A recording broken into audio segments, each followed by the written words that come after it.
Have you ever met someone so calm, so unshakably grounded, that you couldn't help but wonder what secret they were carrying inside? In a world constantly racing, shouting, reacting, they move like still water. Quiet, certain, at peace. What is that power? And more importantly, can you have it too? The majesty of calmness. Calmness is not weakness. It's not silence for silence's sake. It is one of the rarest, most powerful qualities a human being can cultivate. It's the poise of a great soul, one who is in harmony with both themselves and their highest ideals. It is not passivity, it is strength refined, it is the moral atmosphere of a life centered, self-reliant, and self-controlled. True calmness is singleness of purpose, absolute confidence, and conscious power. It's not scattered energy or dull resignation. It is readiness, poised to respond with clarity and force the moment life demands it. Imagine a mighty sword sheathed in velvet. It doesn't roar, but it cuts cleanly when needed. That's calmness. We often think of the Sphinx, stoic, unmoving, as a symbol of calm. But that's a mistake. The Sphinx is not alive. Petrifaction is not calmness, it is death. It is stillness without life. Calmness, on the other hand, is fully alive. No one lives more intensely, more completely, or more consciously than the person who is truly calm. The fatalist is not calm. The one who shrugs and says, "It is what it is," with hopeless surrender, he is not brave. He is not peaceful. He is simply the cowardly slave of his surroundings, bowing to his circumstances as if they are gods. He surrenders not with calm faith, but with indifference. Picture him, a man adrift at sea, aboard a rudderless ship, sails tattered, eyes vacant. He has no compass, no map, no destination, no hope. He calls this surrender calmness, but in truth, it is the confession of defeat. His life is an act of giving up, not an act of inner peace. Now contrast that with the calm man, the one who has marked his course clearly on the chart of his life. His hand is firm on the wheel. The wind may roar, storms may darken the skies, fog may obscure the path, dangerous reefs may hide beneath the waves, but he is not shaken. He is not surprised. He is prepared. Why? Because calmness comes not from knowing what lies ahead, but from knowing what lies within. In moments of crisis, he doesn't panic. He doesn't freeze. He focuses. He steadies himself. He reminds his mind to remain clear, his heart to remain cool, his spirit to remain aligned.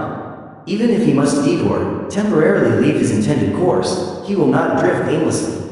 He will return. He will correct. He will hold the helm until he's back in the true channel. Whether he reaches his destination quickly, or slowly, or in an unexpected way, does not disturb him. He has peace, not because the sea is calm, but because he is. That is the secret. Calmness does not come from controlling life's chaos. It comes from mastering your response to it. He rests in calmness not because he knows the outcome, but because he knows he has done his best. And if, somehow, his best is overthrown, misjudged, or overruled, he still bows his head in peace, accepting with grace what he cannot change. No human being is permitted to know the full future. That gift belongs to God. What we are given are new days, new wisdom, and the freedom to use the light we have. Every sunrise is an invitation to begin again. Calmness is born in that acceptance. It comes from within. It is the peace found in the deepest waters of our soul. The storms, winds, and noise of the world may stir the surface, but they cannot reach the depths unless we let them. Like the ocean, we must learn to lie from the deep, not the surface. To be ready for the great tests of life, we must train in the small moments. Serenity must be practiced long before the crisis. Calmness is the crown of self-control, and self-control is the daily work of those who want to walk in peace. So when the worries of the day begin to gnaw at your mind, when irritation builds, when the world begins to pull at your energy, be still. Pause, breathe, rest, let calmness rise to the surface. You are not weak for stepping back. You are wise. Let's get practical. Every time you allow outside forces, whether people, problems, or pressures, to disturb your peace, you are handing them control. You're confessing that they are stronger than you, but they're not unless you allow them to be. So study what disturbs you, identify it, break it down, confront each piece with the full power of your inner will. You'll begin to see that most of these stressors are illusions, fog that disappears under the light of awareness. Like morning vapors vanishing under the sun, what's left behind is something powerful, the tingling sensation of new strength, rising through your chest and into your spirit. That glow of calmness, that silent inflow of power, is your first glimpse of something greater. It's a doorway into the supreme calmness that you were always meant to know. And then, one day, it happens. That great trial comes. The loss, the betrayal, the collapse of a dream, the unraveling of something you built with love and sweat and sacrifice. The world seems to fall apart beneath your feet, but you stand tall. You fold your arms, look out at the wreckage of what once was, and say with unwavering calm, so let it be. I will build again. No screams, no panic, just courage clothed in silence. Even when the tongue of malice whispers lies, even when slander strikes like venom, when the small-minded seek to tear you down, tempting you to strike back, be calm. Hold your ground. Don't take their bait. Consider the gray heron pursued by the eagle. The eagle, strong and feared, dives with fury. But the heron does not run. It does not flap wildly. It stands tall, calm, unwavering. And with one powerful, piercing move, its stillness defeats the storm. When you're attacked, remember this. The tools used to kill someone else's character often become the blade that wounds the attacker's soul. Retaliation is not strength. Revenge is not victory. Calmness is. Earlier, we explored how true calmness is not weakness or passivity. It is the quiet strength of someone who stays grounded in the midst of storms. But calmness is also protection. It guards the heart, shields the mind, and reveals something powerful, that those who try to harm others often harm themselves in the process. Have you ever seen someone try to destroy another person's reputation, only to watch their own character crumble instead? The truth is, no one can truly harm another soul without injuring themselves in some way, somehow, somewhere, or sometime. Life has a way of keeping receipts. Nature, in her quiet justice, balances her accounts, not always at the end of the day, or even at the end of the month, but eventually, always.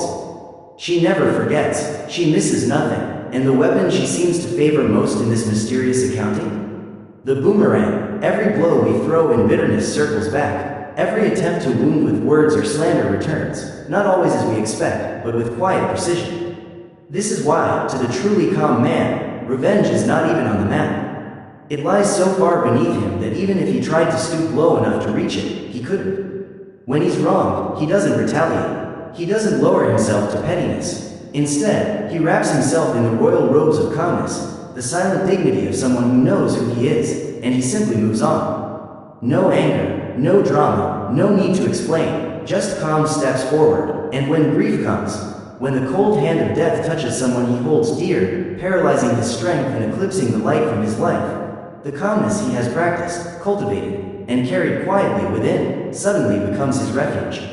Like a fortress built in silence over years, it becomes his shelter when the storm hits. This kind of inner calm becomes his reserve strength, not born in that one moment of loss, but built in thousands of quiet moments before it. But not all storms are tragic. Some are temptations, the kind that wear pretty disguises. One of the most dangerous is the illusion that wickedness wins. It's a subtle poison. It takes deep moral courage to remain calm when you see dishonest men climbing ladders of power and wealth. When you witness politicians manipulating truth and still being celebrated, when you see trickery rewarded, virtue ignored, and truth discounted like an outdated product on a dusty shelf. The world often rewards noise, not wisdom. Vice wears velvet, while virtue is dressed in rags. Ignorance is broadcasted, while knowledge is buried. And yet, the truly calm man doesn't flinch. He doesn't let these paradoxes eat away at his peace. Why? Because he's living his life, not theirs. He's doing the best he can with the light he has. He knows that justice, true, eternal justice, belongs not to men, but to omniscience, to God, and so he rests. When a person has developed such an unshakable spirit of calmness, so deeply ingrained that even their very presence brings peace to others, they have made profound progress in life. Calmness, after all, doesn't come by itself. It cannot be bought, forced, or pretended. It must be earned. It is the fruit of many virtues, patience, self-mastery, clarity, humility, all coming together over time. What the world needs today, perhaps more than ever, is not more ambition or more noise. It needs a deeper respect for life. A higher standard of living, not in terms of wealth, but in terms of wisdom. A return to the dignity of being fully human. A rediscovery of the sacredness of our individuality. And when calmness fills a man like that, something changes. He becomes less affected by the noise around him. The chaos of the world becomes a distant hum, like the buzz of a city heard from a hot air balloon. Faint, far away, no longer invasive. He becomes able to retreat inward, not out of selfish isolation, but out of sacred necessity. Because calmness, for him, is a sanctuary, a holy of holies, a place he enters not to escape the world, but to be renewed so that he can return to the world with more strength, more clarity, and more compassion. He doesn't turn his back on humanity. On the contrary, he cares deeply. He is profoundly interested in the welfare of others, but his calmness is his center, his place of power. His stillness is not escape, it is preparation. And when he finally understands this, when he learns to lie from that still place inside, he touches something sacred, the true glory of his individuality, the crowning achievement of his self-control, and the final reward of that long, slow journey inward is the majesty of calmness.